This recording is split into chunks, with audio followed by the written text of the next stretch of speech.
हाथरस की घटना के लिए झूठे और पाखंडियों का चारों तरफ फैला अंधकार है। इसलिए आज इस समाज को फिर से युग परिवर्तक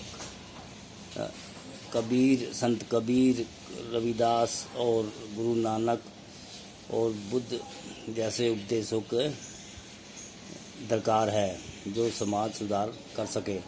कुछ चरित्रहीन पाखंडियों की वजह से हो रहा समाज का बंटाधार है।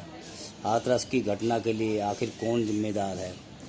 भाई देखो, हाथरस की घटना जो हुई है, लोग इतने पाखंडवाद में घुसे हुए हैं, शिक्षा से दूर, और गवर्नमेंट सरकार इस पे कोई बैन नहीं लगाती, आपत्ति नहीं लगाती। बाबाओं पे आए दिन देखिए हमारे जेलों में कितने बाबा, राम रहीम, आसाराम और पता नहीं कितने रामपाल वामपाल, ये वो दुनिया भर के संत जो बलात्कारी और जो समाज को गुमराह करके अपने लोगों को अशिक्षित करके, और भाई वो माता बहनों को, लड़कियों के साथ आए दिन वहाँ पे यौन शोषण वगैरह होता रहा। लेकिन ये है कि सरकार इस पर कोई कदम न उठा के, और सरकार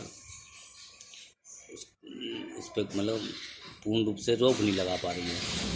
और ये अभी कांवड़ यात्रा शुरू हो जाएगी, सरकार तो और उसको बढ़ावा देती है और उसको हेलीकॉप्टर वगैरह से फूलों की वर्षा कराती है। तो भाई शिक्षा का जो सुधार है तो अब तो देश आज़ाद हो गया, तो सरकार के हाथ में है। लेकिन सरकार इस बार इस पर कोई ध्यान विचार नहीं कर रही है। सरकार को तो भाई अपने वोट बैंक से मतलब है। ये पाखंडी लोग सरकार को अपने वोट बैंक में उलझाए हुए हैं, और सरकार उन पे बिल्कुल भी कोई मतलब नकेल ना कस के और उनकी ही मदद करती है। और आए दिन ये कई समागम में, अभी हाथरस वाली घटना ही देख लो, उसमें कम से कम 500 लोग घायल, और पता नहीं 100 से ऊपर का आंकड़े में चले गए। उसमें ज़्यादा माता बहनों की मृत्यु हो गई है। लेकिन इस पाखंडवाद में लोगों को अब भी लोग कहते हैं 21वीं सदी में जागरूक होंगे, ये तो और अंधविश्वास की तरफ जा रहे। हज़ारों साल पुरानी बातों पे विश्वास कर रहे हैं, जो आज के बातों पे विश्वास ना करके हज़ारों साल की वो काल्पनिक बातें चली आ रही है उन पे विश्वास कर रहे हैं। ये कब तक चलेगा भाई? कब सुधरेंगे लोग? कभी अंग्रेज़ों ने कहा कि भारत में 90% लोग मूर्ख हैं।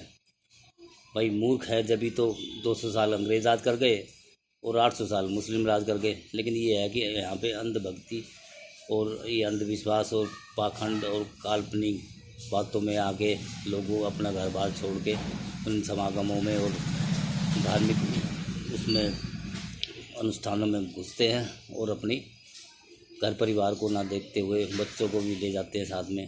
तो ये पाखंडवाद कब तक बढ़ेगा? इस पर गवर्नमेंट कब तक रोक लगाएगी?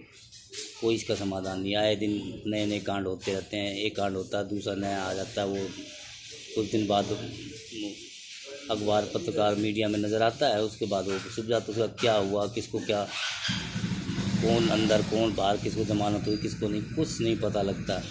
और ये सरकार वोट की राजनीति कर रही है, और वोट मिलती रहे और जनता जाए भाड़ में। और ना ही जनता पे कोई सुधार की कोशिश कर रही है, ना ही कोई ऐसे कठोर नियम बना रही है। ये बाबा जो आए दिन मठों को छोड़ के राजनीति में आ रहे हैं, और हमारे लोग घरों को छोड़ के मठों में जा रहे हैं, उनके समागमों में जा रहे हैं। तो ये कब तक भाई? कभी तो लोगों में जागरूकता आनी चाहिए। कौन जगाएगा इनको? दोस्तों आप ही देखो, कौन जगाएगा इनको?